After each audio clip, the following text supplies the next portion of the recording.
دوستان عزیز، امروز 18 آبان 1402 هست، ساعت 6 صبح، پنجشنبه.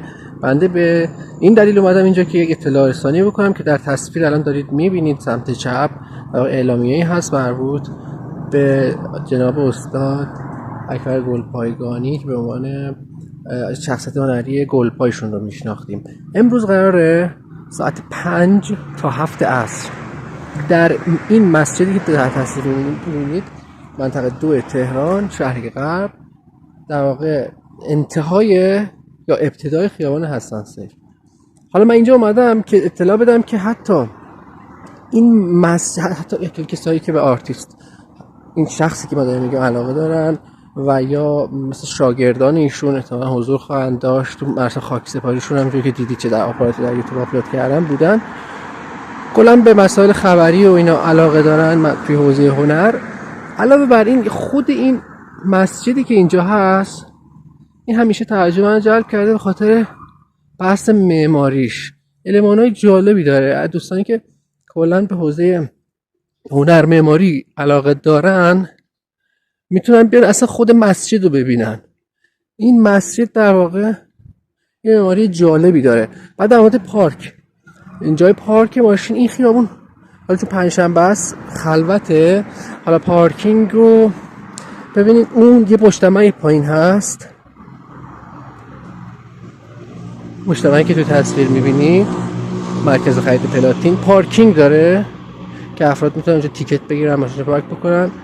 و این یکی مجتمع لیدوما، هر دوتاشون اینا در واقع قسمت پایینشون پارکینگ هست، هم پایین روی دانشگاه آزاد. افراد میتونن تو پارکینگ اونجا پارک بکنن و با در واقع پل هوایی بیان.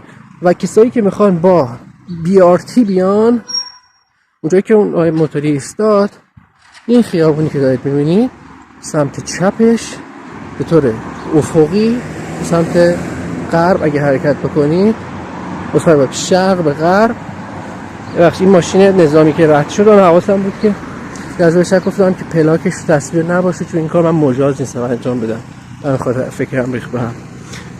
این خیابون که به سمت میدان صنعت میره، در انتهای این خیابون هم ایستگاه مترو هست هم BRT، فاصله‌اش هم خیلی کمه، من بتونم نشون بدم.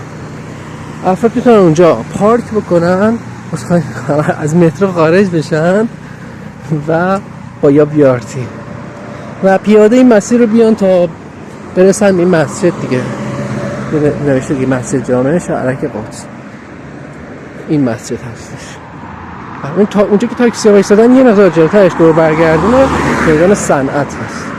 حالا خطاش و اینا رو باید نگاه بکنید که نقشه دیگه که مربوط به چه خطیه. فکر کنم اون یکی از گیشا رد میشه. بله با این خیابان ولی چند تا پارکینگ خوب هست، چون میدونم که امروز اینجا به شدت شلوغ خواهد بود. بله علت این که من علاقه دارم و پوشش میدم این مسئله رو مربوط به مسئله های مهجویی رو هم پیگیر بدم. اما استاد گلپا به خاطر اینکه ایشون شخصیتشون برام به شدت پرسونالیتی که داشتن ارزشمنده، به این خاطر که ایشون در ایران ماند. حالا افراد گفتن که ایراد گرفتن که من این حرفای تکرار میکنم، که حالا ایشون البته کنسرت میرفته میذاشه تو آمریکا، ما میدونیم. خب خیلی مثلا بهنام بانی هم شاید بره در اورنج کانتی کنسرت بذاره، اتفاقا خیلی هم بلیط فروش بیشتره تو افرادی که اونجا هستن. نه، مسئله اینه که شخصی بگه که من کلن از اینجا میرم چون اینجا دیگه به پایان رسید، من خواهم رفت. من نه که نمیرفته کنسرت بذاره. خب الان ایشون در 90 سالگی از دنیا رفتن. بله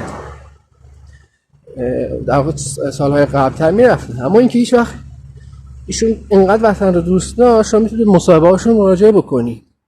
حتی در واقع مواقعی که قسمت بله اینجا، حالا بعد از اینجا اینقدر بنر رو اینا زدن که نیاز اصلا به توضیح نیست ورودی و خروجش.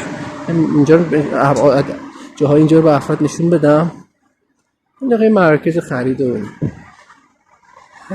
منظور من مثلا اینه که مثلا آقای شین این و اینا که گفتن اینجا دیگه به پایان رسید، ما دیگه رفتیم، بعد رفتن اونجا سایت بت و این چیزا زدن.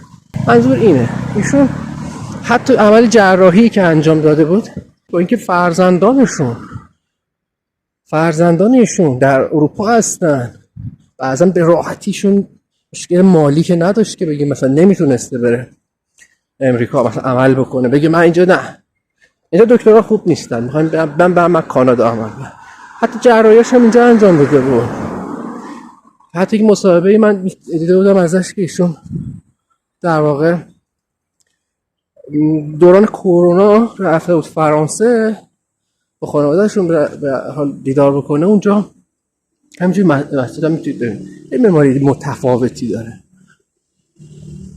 ایشون در مراسمی که اونجا داشت با خاطر کرونا که رفته بود ناراحت بود از این که اونجا میگن چی میگن لاکداون میگن یه همچین چیزی، حالت قرنطینه که پیش اومده بود، ناراحت بود از این موضوع و خواست زودتر برگردن.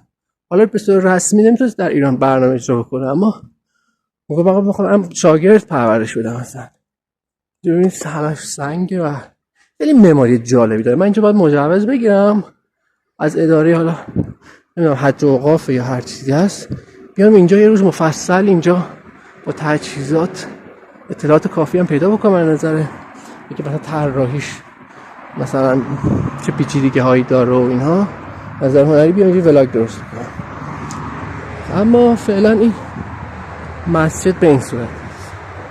خب افراد دیگه آشنا شدن، تهران شناسی هم پیدا کردن، افرادی که اگه در یوتیوب میبینید که سالهاست مثلا در ایران نیستن میتونن ببینن که اینجا به چه صورته. اینجا در واقع شمال منطقه 2 تهران هست.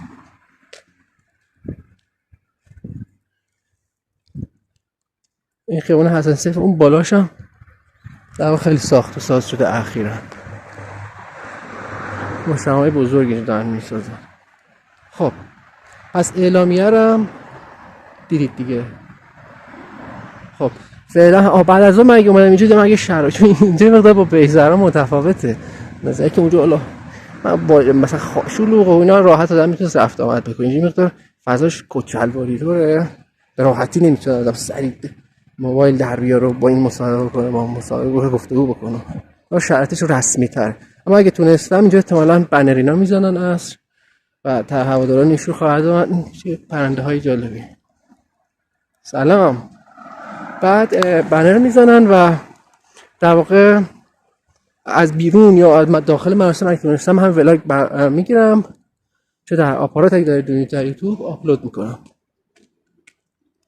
در آپارات که جدا میشه، الان اینجا که دارید دونید قاطیه ولی به تدریج جدا خواهد شد. این شخص هم به نظر میاد نگهبان این مجموعه هست. خب همین بود. این پس شد چی؟ معرفیه مسجد جامع شهید قبر و اعلامیه مراسم یادبود آقای استاد گلپا ساعت 5 تا 7 عصر. حالا اگه بعدا روزهای دیگه دارید این ویدیو رو میبینید، قسمت‌های بعدی که من احتمالاً اومدم اینجا اگه بتونم اینجا ویدیوهایی که اینجا اتفاق افتاده رو برگزار خواهم کرد.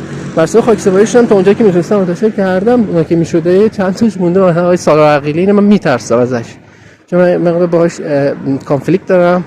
درسن سریع بریم در یوتیوب با آپارات مثلا سریع اونجا کپی رایت استرایک برام بده و مشکل میخوام، چون بابت اینکه من این چند بار بهشون گفتم چرا مثلا کتونی تبلیغ کردی و غیره.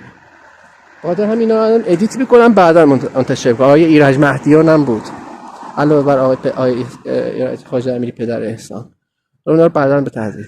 آقای گلریز برادر استاد گلپا هم اونجا آواز خوندن. خب فعلا همگی خدا نگهدار تا دیدار.